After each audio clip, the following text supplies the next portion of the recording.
Hi, I'm Victoria, and today I'm going to talk about a whole mash of topics. I'm going to really quickly go over my bad blood predictions in the order that I thought they were going to be in, and then I'm going to talk about what actually happened in the PLE, and then I'm going to talk about so far the two Raws and the Smackdown that have come out since then.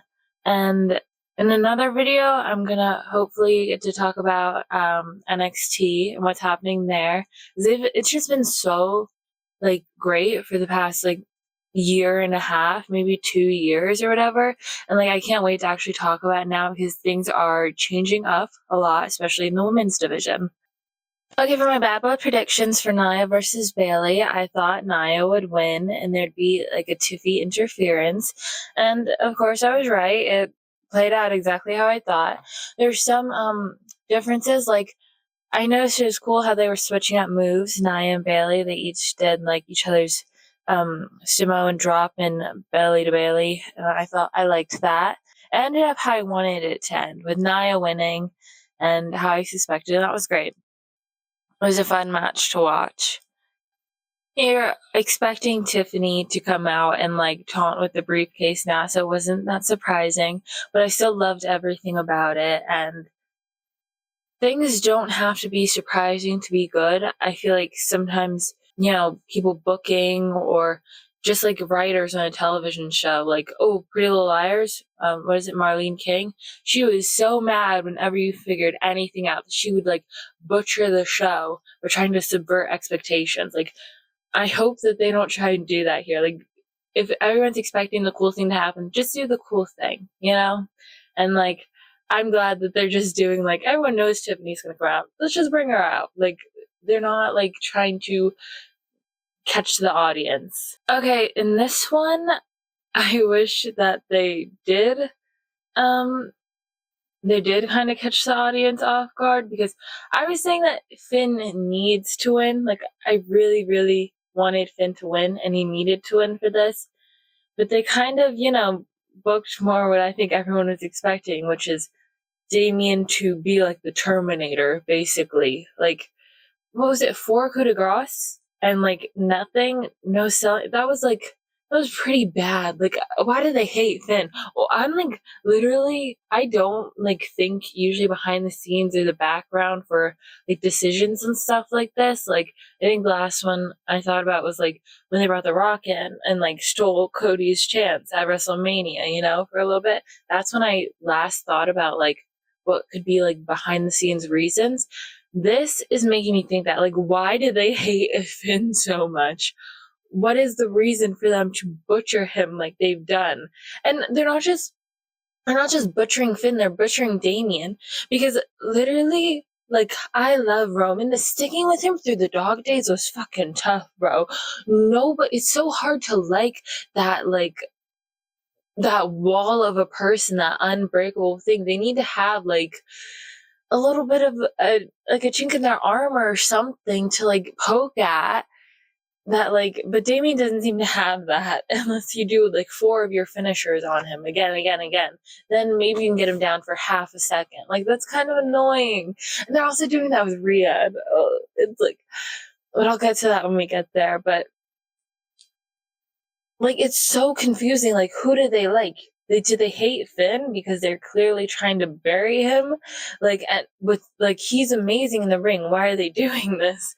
They never got over him getting injured after winning the world title. I'm sure he didn't want to either. They never let him get back to that level again. It is upsetting. And then, but Damien, it's do they hate Damien? It seems like they're trying to make the crowd turn on him, because who really likes those unstoppable people who can just crush anybody and everybody they come into contact with? Who? I mean, it's understandable sometimes when you get someone like Braun Strowman, but it's nice that they found someone to go up against, Big Bronson Reed, that can be that wall or whatever, that unstoppable. They're pairing them together. If you think that Finn is so weak that you're gonna book him like this against Damien, then don't have them be a thing. Put Damien somebody where you can book him like he needs to be booked, which is that he's strong, but he's not invincible, okay? And then Finn, I feel like you could have booked him in like so high in the title game, but like you need to build Finn back up. Like what you did to him was awful. This is awful. And you know what's even more upsetting? Wait, the fact that there was Judgment Day interference and Damien still won. Like, I mean, they've been butchering Carlito and JD for months. Like, that's what that is. I've kind of like given up hope, though I had so much hope for JD because he was so good in NXT. I had so much hope for him. And if they get him away from Judgment Day, hopefully they can build him back up. I have no clue what they'll do with Carlito. No clue. So I don't know what's there, but fuck, like, you had such a good opportunity with Finn. You could have had him win with no Judgment Day interference. None. It's just upsetting what they did. So I was wrong. Damien won, not Finn. Okay, next on the match card is Liv vs. Rhea with Dom in the Shark Cage. I liked this fight. Like I said, I don't really like how they've been booking Rhea, how strong she's been, but that's for when I talk about the Raws and the Smackdowns. Okay, so this was pretty great. Obviously, I think the ref was in the wrong place because he was not supposed to see Raquel go after Rhea. But then again, what was the ref doing? Like, you're like, I'm okay, I won't count you out. Like, go beat your ex up, like, with the kendo stick. So, I don't know why the ref decided to care now, but whatever. I liked it, even though it's like, oh, the pin was messed up. I don't care. I think it would have been better if Liv had sold it, like, right away. Like, oh, I'm smarter. Like, it doesn't matter. I still have everything. I kept the belt, blah, blah, blah. And she did eventually. It was overall great. It did scare me. Like, I was like, I noticed right away the chain, like in the cage when they were like kept showing it after, you know, like when Rhea was like doing her toilet paper bit. Like I noticed it, but like it didn't in my mind mean that they were gonna do a stunt like where he falls out of the cage. Like that was so scary to me. Like it got me good. It worked. It was well planned and everything like that. I just think like, damn, the ref was in the wrong spot. And, like, I feel like they don't do enough with ref cams. Like, don't even highlight them unless there's, like, specific spots in the match that you are intending, like, hey, ref cam, like, be here for when they do, like, a moonsault so you can get a really cool, like, low-angle moonsault going over or something like that. But, like, I don't know. Just stop highlighting the ref cam. Like, if something cool does get caught in a ref cam, then be like, and our ref in the ring is wearing a cam, and here's this cool clip they just caught. Like, don't, like, you're setting up at the beginning of the match, and then it just doesn't pay off. So just don't mention it unless it comes in handy. I like that move that Liv does, the homewrecker. That's what they're calling it. I really like that one. It looks very powerful, like a hard landing on the shoulders for the other person. Oh, and her what was it, Oblivion, also top rope. That's so cool. I love that. The way that Rhea just like sells like straight to the top of her head is so good and scary. So yeah, I think I liked everything this match. Clearly there was like a little bit of a timing issue or something, whatever, where, you know, it wasn't a straight out win. And I think I mentioned before my other video that they would like introduce Delta or something. It was Raquel Rodriguez, which I'm happy about. I love Raquel and Liv tag teaming. So I'm glad that Liv won. She won, and yeah, I'm happy about that. But I'm a little upset that Rhea is still like heavily in the picture. Because I was hoping this would end it for a while, like let Rhea go off and build somewhere else. Like, I think they need to separate Rhea and Liv for a bit before they run it into the ground. And this is the thing I think for all the great feuds. I'm like, they feud. Let them separate a while, like months or whatever, and then that shit gets reignited, you know? And I think maybe they don't see that they need to separate it now. Like they kind of separated Punk and Drew, but Rhea was mostly away. Like she didn't come back until right before SummerSlam. So technically the feud should feel fresher because they haven't actually got to interact much and fight. But like, I need them separated. Like we need a little bit of a break, right? Like let them terrorize somebody else. I know other people are upset about Crown Jewel and how it's like kind of stopping the storyline for like Cody and Gunther. Like, it has to stop his Kevin Owens, like, feud that ignited after Bad Blood, which I thought was such a cool way to do that. Turn on Cody was have it caught by the fans. I think that was really cool. But everyone's like, it's stopping that momentum by forcing Gunther and Cody to fight. And I'm like, well, I'm glad it's stopping the momentum of Liv and Rhea. Like, it is making sure they cannot fight for the next PLE. And I like that. Even though it's not for a title then, which maybe it could be if he cashes in. But I like that it's stopping it. It's like, no, this PLE, Rhea and Liv will not fight. Like, you do something else. I like that. So it's kind of bad for the men, but like, I like it for the women.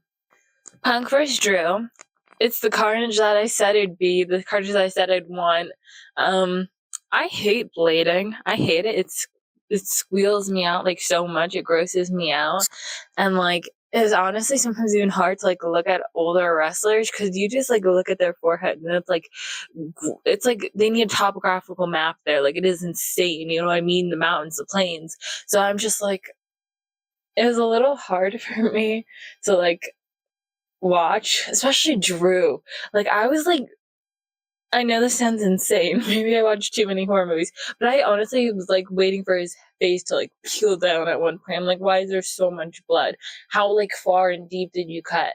I like how the beads came back.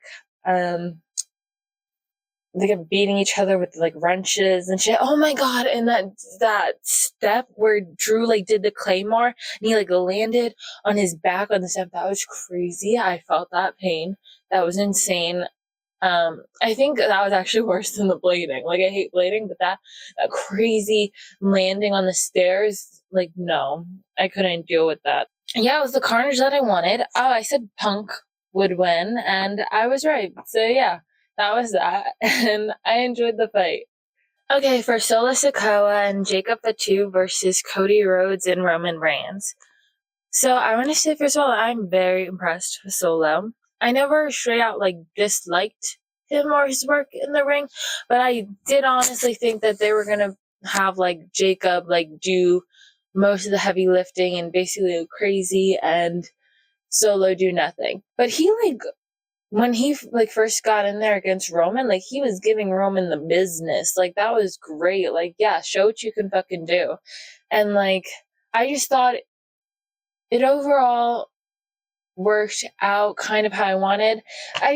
I wasn't sure, like, I always wasn't sure, like, if Roman and Cody were to lose, who would take the pin, right? Like, I wasn't sure about that. And then, of course, WWE's solution was neither of them would take the pin. So Roman did pin Solo. Of course, Roman was impressive. I love Roman. He did great. He got beat down kind of like I wanted before, you know, because while he's still able to lose, they should have him lose some. And he didn't lose the match, but he did get his ass handed to him a little bit, so that's good. Cody, that was a great move where he had Jacob on the table and he was just like, basically, I'm done after this. Like, I won't be getting up. And he like just jumped from the post onto the table, the announce table. That was great. And oh my god, Jimmy. I'm so happy Jimmy's back. I love them all individually, but I cannot wait for like Roman and Jay and Jimmy and Sammy and even Paul to like finally be the thing again, which is what I think, you know, we're gonna get in War Games. I can't wait for that. And I hope Jay doesn't have to lose his title for that. It's been like, when's Jimmy coming back? Like, oh, he could have premiered here and here and here. But like, he's back. And it was so good. Sometimes they do it and like there's such a wide shot or whatever. Like, you see everyone in the crowd turning to like, oh, look, who's that person? And like this time I didn't even notice like the crowd, what they were doing for it. It was just like the camera was like, you know, from that front shot, like going through the ropes. And then like you just go back and you see like the hooded figure. And I'm like, oh shit, it's Jimmy. And it was. He had a great debut. It was everything I could have asked for. And then The Rock, he comes back, shoot, big pop, even for me. Like, not even for me. Like, I don't hate The Rock or whatever, but, you know, I'm like, oh, okay, yeah, he's back. And, like, exciting. Like, it's really getting started. I don't know if he's going to be in War Games, so that'd be interesting. I don't know, I just feel like he's not going to be like very active till like January afterwards. But if he was in the War Games, that'd be pretty cool. And I was one of the people when he was like 1, 2, 3, I was like, oh, the 3 in the ring, like he's going after them. Apparently, everyone's saying he was just like counting his music, like 1, 2, 3, hit my music. So I guess that's what that was. They can totally just twist it on social media that, like, you know, to mean more and further the storyline. So yeah, I'm happy my man won. Roman, he like pinned Solo, so go him. Yay. And that was Bad Blood. So the only prediction I got wrong for Bad Blood was the Finn Damien prediction. Because I didn't really have a prediction for the last one. I said, I don't know, but... Okay, the Raw after Bad Blood, it starts with Punk, and basically is like, hey, I'm fucking hurt, and I'm not going to be here for a while, which I think is great. I think Punk and Drew need to take a moment away, each of them, after the great feud they had.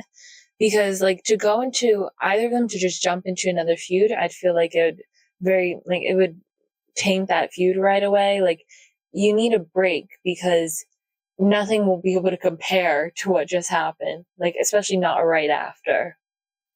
And even I think that they're hinting, well, obviously they're hinting Seth Rollins and Punk, but I think they'll each go through a couple of guys before they get there. Like, obviously, Seth is going to have to deal with Big Bronson Reed. Jay's dealing with Braun Breaker, and then I think, you know, Jay and Seth, that's going to happen. And then Punk, I think when he comes back, probably not till like January or something, I think he'll be dealing with Gunther, like trying to get there first, maybe. Unless Punk would be in WrestleMania, then he might deal with Seth at that point, and then go for Gunther. I'm not really sure, but you know, that's who I think each of them are going to feud with. I love Awesome Truth. I love them together. That's mainly it, you know.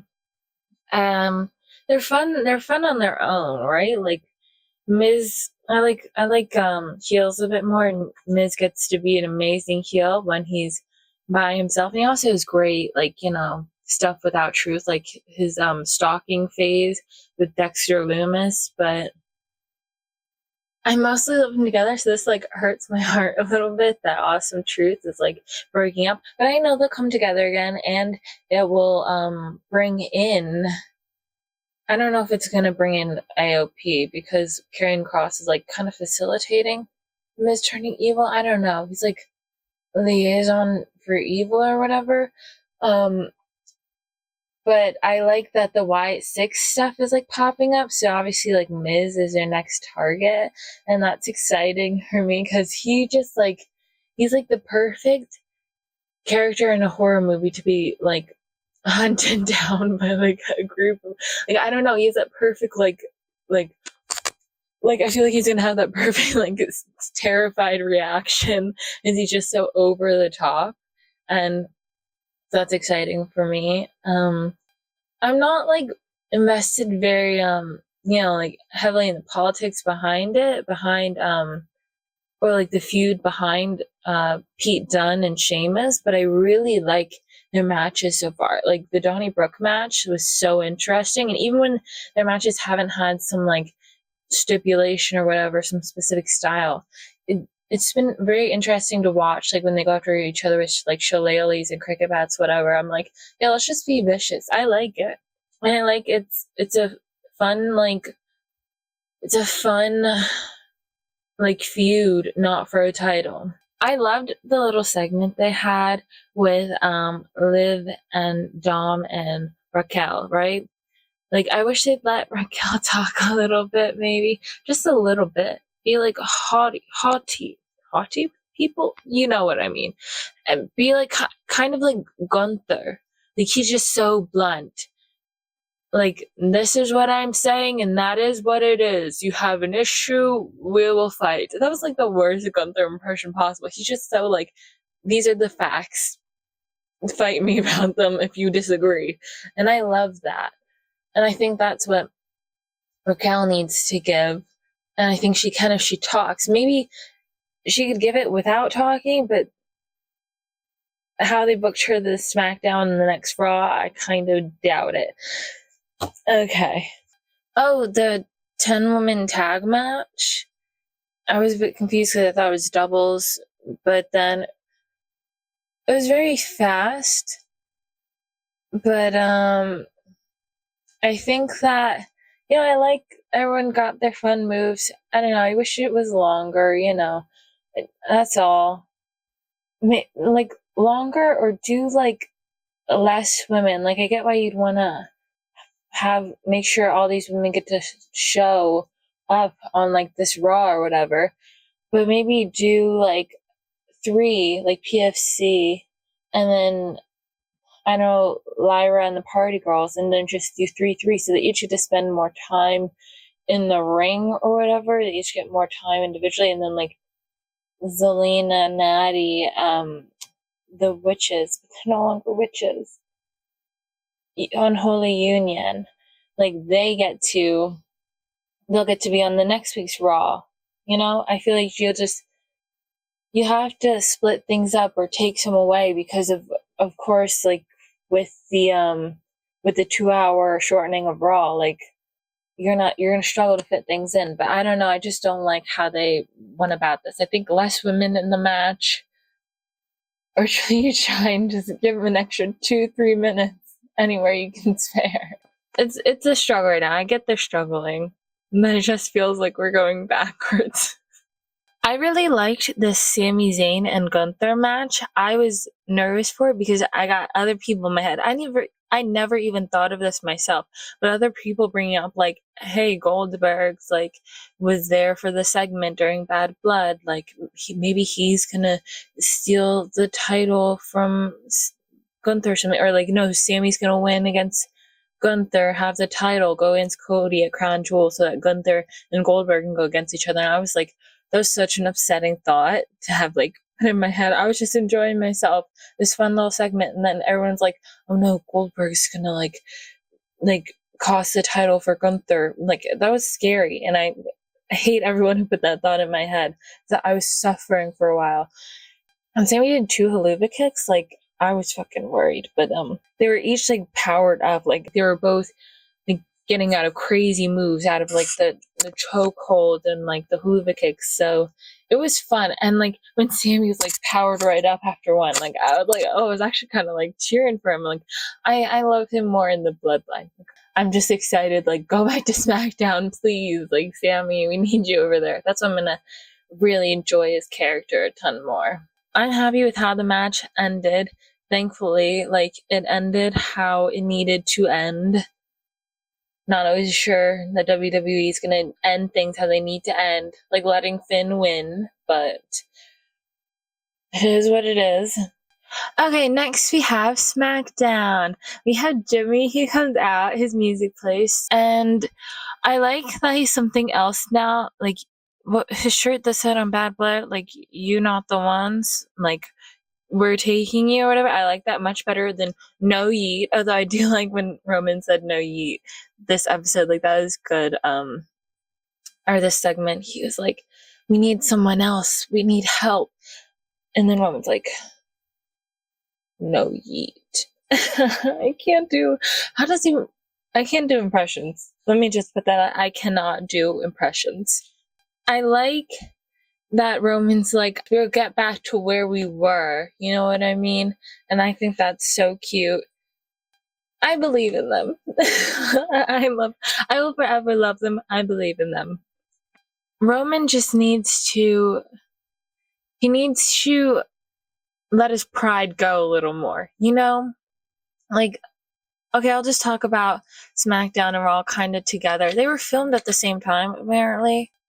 Obviously, Jimmy goes to find Jay later on, and I think that it should have been Roman try and find Jay. I know he's not there yet, right? Like, he was like, no yeet. But he's kind of caused all the issues. Like, him being the tribal chief, like, that Ulafala got to him. Like, he needs to let his pride go a little bit more, and beg for Jay to come back. I don't think Sammy will take tons of convincing. Like, I think the Usos could convince him, and Paul will be there, drop of a dime. I think Paul is not coming back until Survivor Series. Okay, next we have Mello and LA Knight. Yeah. And it was so good. That match was so good. Honestly, any combination of Mello, LA, and Andrade, like, they're all very great in the ring. I love, like, watching them work. And their chemistry, like, even though there's kind of like, I don't know, a little, like, natural feud or antagonization kind of that LA and Andrade had, like, there were weirdness after that match with, like, fist bump and the shaking, whatever. One thing that I don't like, though, is that Mello versus Andrade, they've had 6 matches so far, and it's been like 3 for each of them, right? But LA Knight, like, interfered once, you know what I mean? Like, he interfered on, like, I think it was one of the ones that Mello won, right?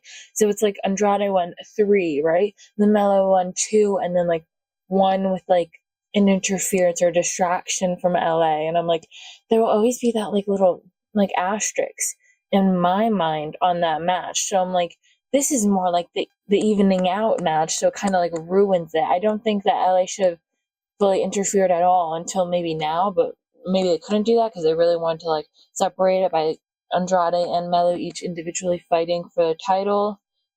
But I feel like it kind of messed up the, like, integrity so far of the 6 matches. They're all, like, always so good in the ring together. So it's like, you can't really, like, hate on these matches. They're so good. I love Mello. Like, I was so sad. I did hate him for a while. I did hate him when he, like, turned on Trick, right? Like, I was on Trick's side. I really liked him. But, like, separating them, like, Mello coming to Smackdown, like, it makes it easier for me because I can, like, Trick on NXT and be like, whoop that Trick, but then, like, just also be like, you're him, and, like, it's not contradictory. That's how I feel like with Trick and Ethan Page right now. Like, I'll get into that on the NXT episode, but it's like, who do I fucking root for? Like, I love NXT. Like, I fucking love NXT. It is so catchy. It is, like, in my brain. Okay, like I said, KO turned on Cody. I really liked how they did that. They were like, we trust that everyone's watching and there will be cameras everywhere because there's camera in everybody's pocket now, so we don't got to worry about this. And it was, like, so juicy. It kind of, like, brought it into the real world a little bit, the KO turn, and I really like that. And now Cody and KO, like, had a bit of a tiff. Like, KO interrupted Jakar Jackson and Lash Legends' entrance, and he was, like, calling Cody out, and then Randy tried to go out and handle it, because he cares about KO and Cody. But then he got a stiff elbow right up in his face, and then he was like, okay, not playing, like, kids anymore, like, bam, sucker punch or whatever to KO. And then KO, I've been rooting for KO to turn into a bad guy, okay? Like, I saw it months ago when, like, Waller was kind of, like, getting Fury in all this fucking trouble. I was like, oh, Waller is gonna stay a heel. Austin Theory is going to become a babyface. KO is going to turn into a heel. So Cody or Randy are going to team up with Austin Theory and be versus KO and Grayson Waller. Like, that's what I always thought it was going to be.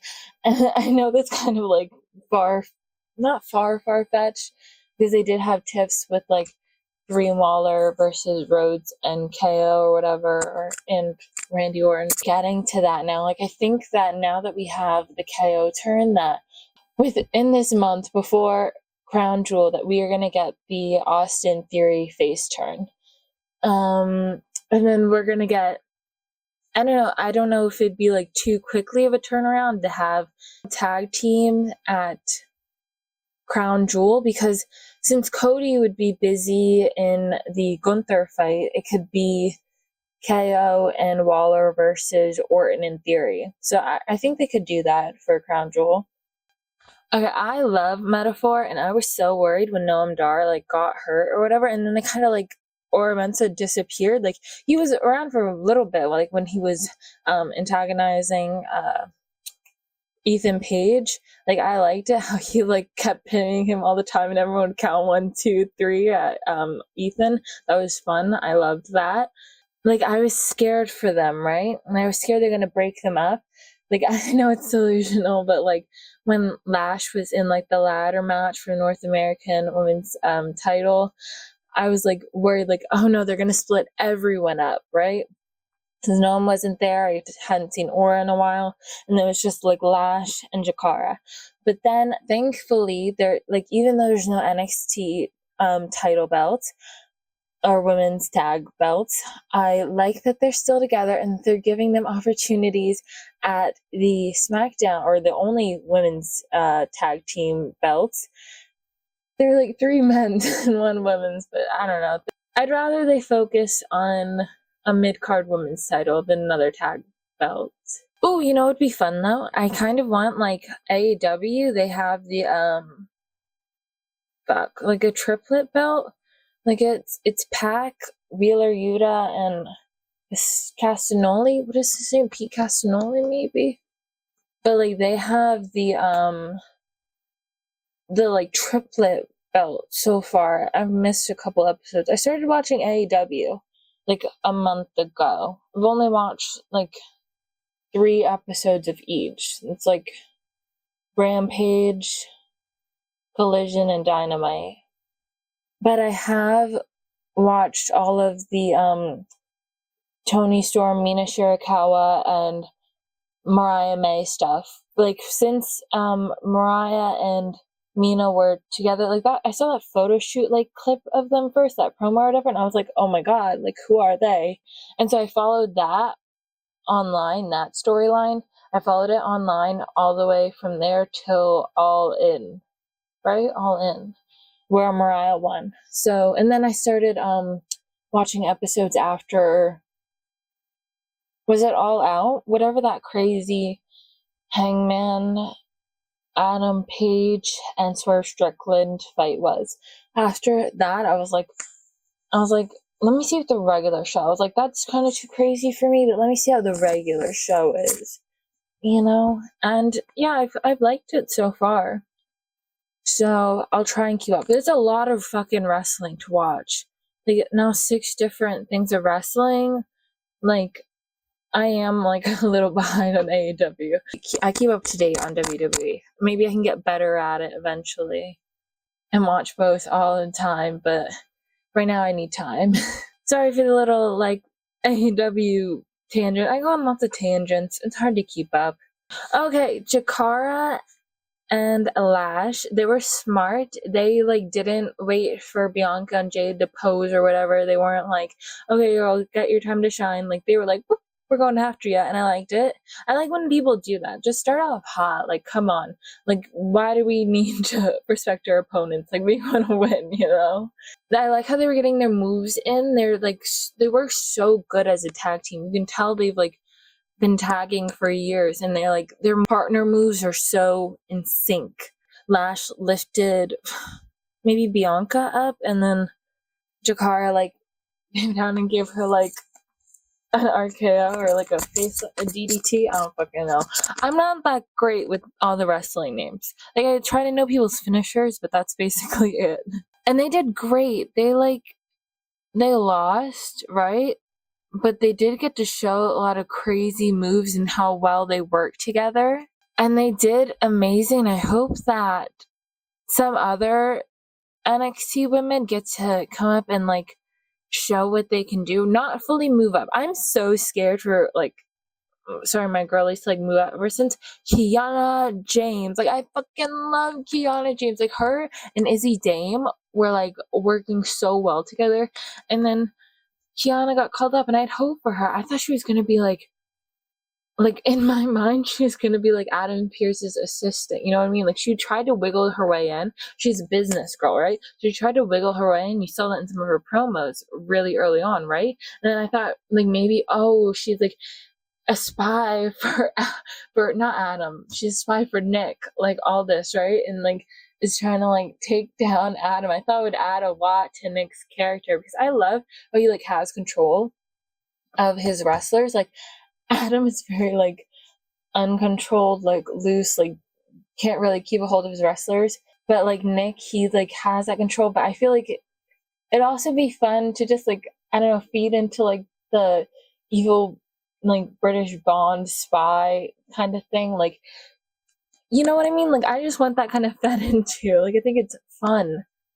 But no, she just doesn't exist. Neither does Blair Davenport. She doesn't exist either, and that's like upsetting as well because like Blair versus Roxanne, that was so good. Like where Blair would just come out of nowhere and start beating her up. It's like, oh, you're at this signing picture event, whatever, I'm beating you up. Okay, oh, we're at the convenience store, I'm beating you up. Like their Great American Bash fight was so fucking good. Well, that's when like Roxanne was still a face. You'd have maybe two like heel trios, so I don't know how you'd work that, but like Cora Jade and Roxanne are kind of pairing back up together, and there's Fatal Influence with Fallon and JC and Jasmine, and so it's like if Blair was there, she could be with Roxanne and Cora, and then it'd be like 3 versus 3. Of course, it'd be like heel versus heel, like I said, so I don't know what they do with that, but maybe that's the NXT is the place where you try the triple belt thing out first. You try that. Why did you move up Kiana and Blair? We weren't going to use them. It is so upsetting. So upsetting. So feeding into Tiffy cashing in on Nia at Crown Jewel. I think that'd be so cool if Tiffy cashed in and then she just like beat Nia and she got both belts right away. Like she was Miss Money in the Bank. She beat the Queen of the Ring, the Women's World Champion. No, the Women's Champion. Bro, the titles, like the distinction, I can never keep them right. But she'd like get that belt, and then she'd also get the Champions of Champions belt. Like I think it'd be like such a picture perfect year for Tiffy, and like the way that she could glow or whatever. I want her to be like glow. I feel like they're like baby facing her, but like make her be a little evil again. I loved when she was like that stuck up, like prissy girl kind of, like not prissy because she'd always handle herself, but like when she had to clean out like Fallon's family stables or whatever, like she was so shrieky and like so Paris Hilton. Like I liked that a bit more. Like she's a bit more sweet now. But anyway, Nia, she gets her arm around Tiffy. Oh my god, it was so good. I was just like, okay, what are we doing? What are we doing? And what this whole segment is really great. There's one little iffy part. Naomi comes out. She looks so good. Pink with the cheetah pink ring gear. I love it. She looks so good. So Naomi and Nia are about to like fight or whatever. And then Raquel, Liv, and Dom come out. I love it. I love how we're all like finally, they realize they have like not a lot of time until Crown Jewel. They're like, okay, we gotta make this feud happen. Oh yeah, they have like a staring contest at the end of the last Raw with Gunther and Cody. There's a little stare down. I like how Raquel, like, you know, taking the briefcase, getting Tiffy down, and then like Liv getting the briefcase and like beats Nia with it. Like it helps Naomi get the win. Maybe I would have preferred Naomi get a clean win, but that's whatever. Like still like the interferences and all that. I love commentary when like Dom comes out because they can't help but talk about him, like his greasy hair. Oh, when Nia come out like, you're greasy, you're smelly. I like that, and like she was telling them the business. I fucking love that. Oh, and then this is a one upsetting thing. I think that Raquel and Rhea should have like fought. Like first of all, Raquel was just like looking around a little confused because like, if you're not, the time is not fast enough, then you kind of just like look stupid, like you don't know what to do, you know what I mean? Not that I'm saying it's either of their fault, it's just the time was a little so Rhea like got to Raquel when they were able to do hit, but then like Raquel goes down. I'm like, oh no, please don't book her like you're booking Damien, like you booked Roman, big dog. Like please don't, like Raquel was brought in to be the equalizer, to be the bodyguard, to be Diesel. Like let her be Diesel.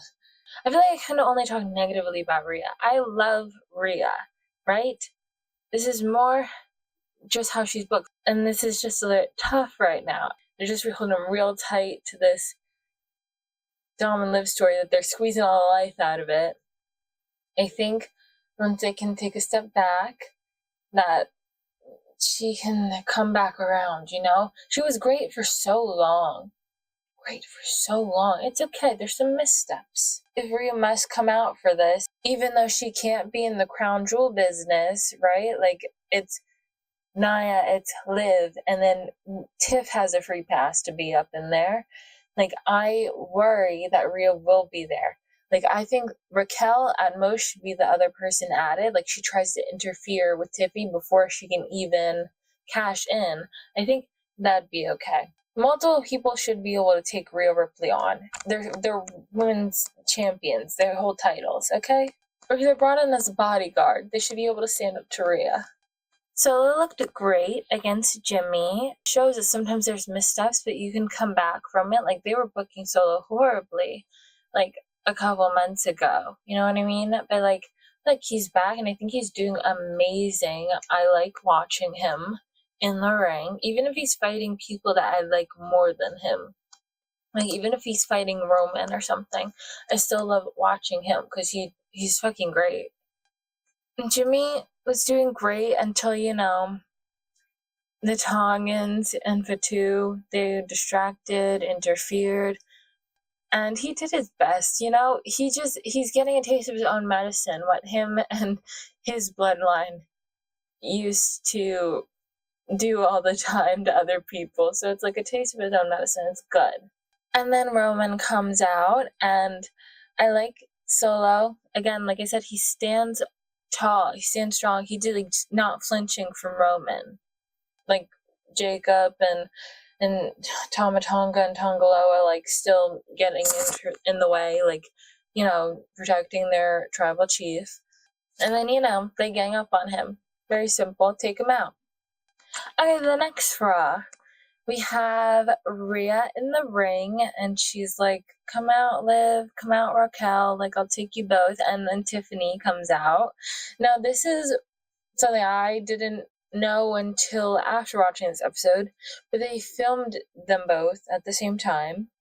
And so that's why they were able to go back and forth on each episode.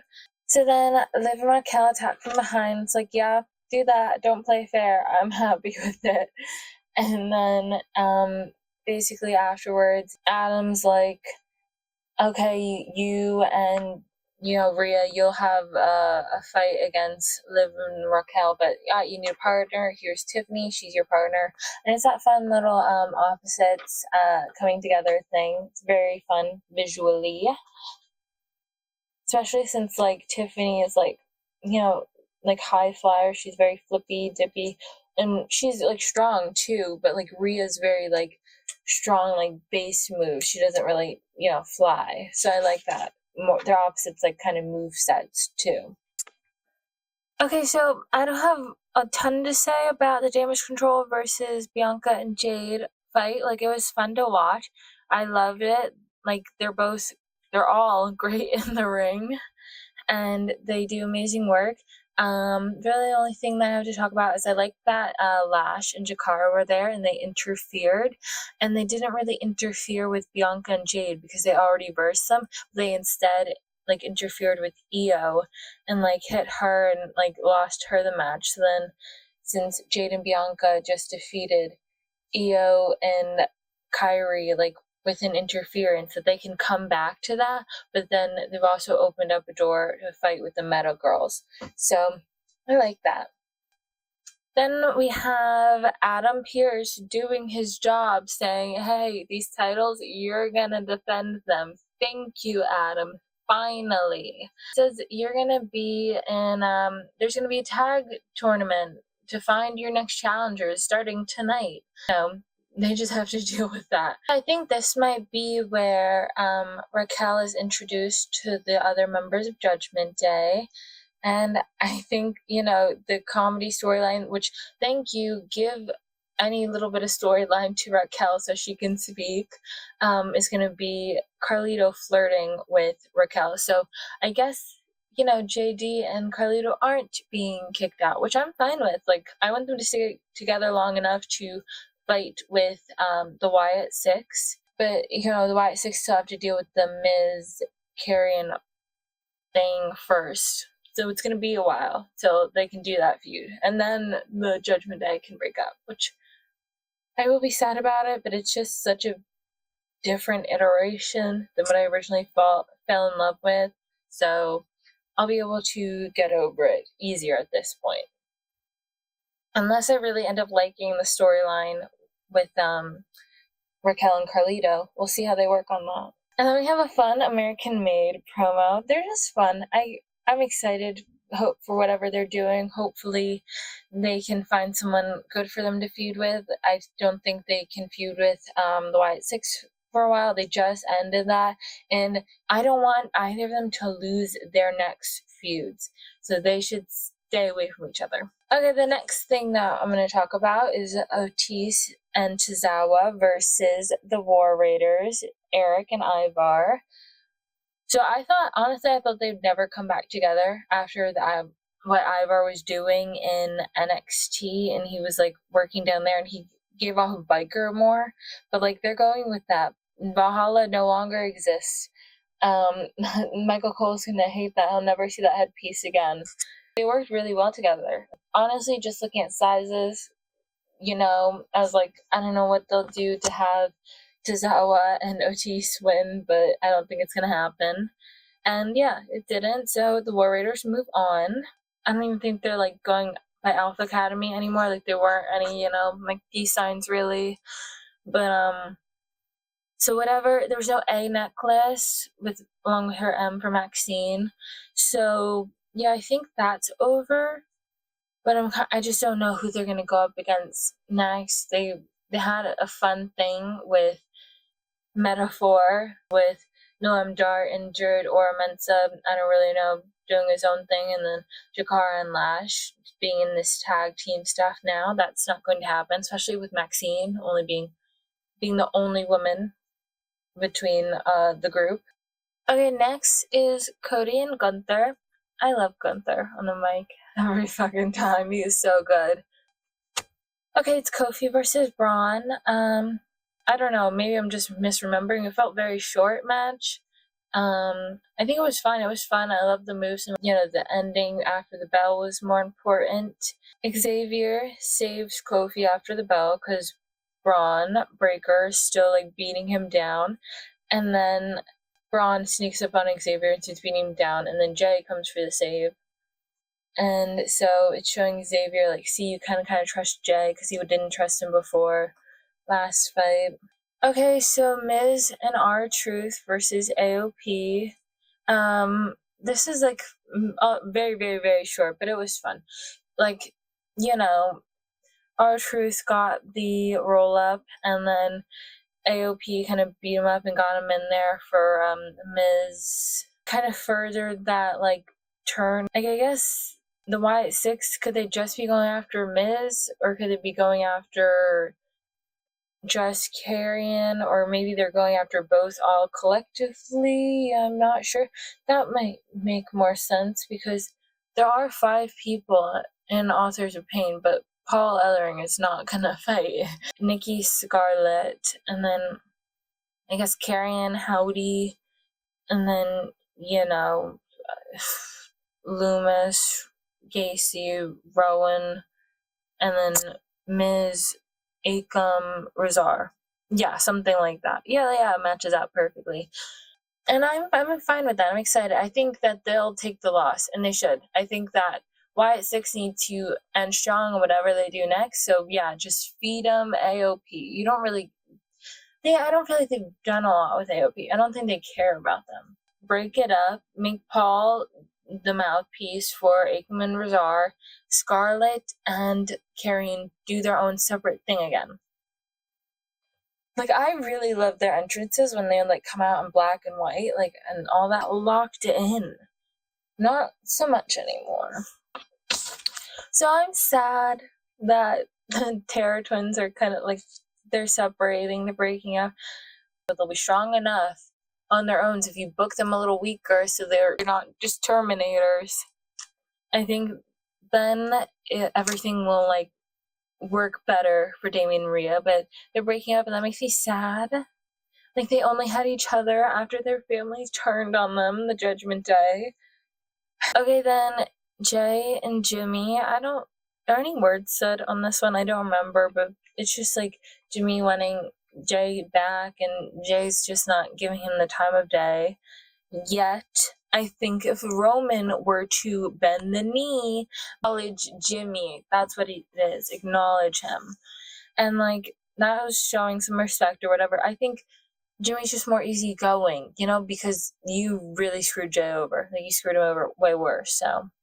Okay, and next we have the tag team match with Raquel and Liv versus Tiffany and Rhea. So, I like right away that we have Liv and Rhea, right? Like, Rhea's like, get in the corner, Tiffany. I'll handle this. Like, she wanted a handicap match at first. Of course, Rhea takes down Liv pretty easily, but that's why you would give Liv a bodyguard, maybe, who wouldn't be able to be knocked down by Rhea like a domino so easily. But nope, they just have Raquel, but so weakly too. Like, what was the point? You know, then it's Tiffany versus Raquel, and of course there's a little, like, oh, who's doing what, and I really like how Raquel just lifted Liv and, like, threw her at Tiffany and Rhea. That was good. I don't think they booked Liv and Raquel weakly because they had them looking strong against Tiffany, and Tiffany is very strong also. But they just have, like, Rhea booked crazy strong. You know what I mean? You know, the match is off anyway because Nia Jax comes out. She, like, attacks. And then I like how it basically ends up with Rhea, Nia, and Liv in the ring. Rhea picks up Nia, and then Liv goes for her leg. Once they're both down, she's, like, beating on Rhea till Rhea's out of the ring, essentially. And then, basically, because it's, like, Liv stopping Rhea from breathing on Nia to beat on Rhea, and then Nia stopping Liv beating on Rhea to beat on Liv. And then she, like, beats Liv down, gives her an annihilator, all that. And then she's like, Tiffany, cash in, but Dom pulls, or maybe it's Raquel, pulls Liv out of the ring first.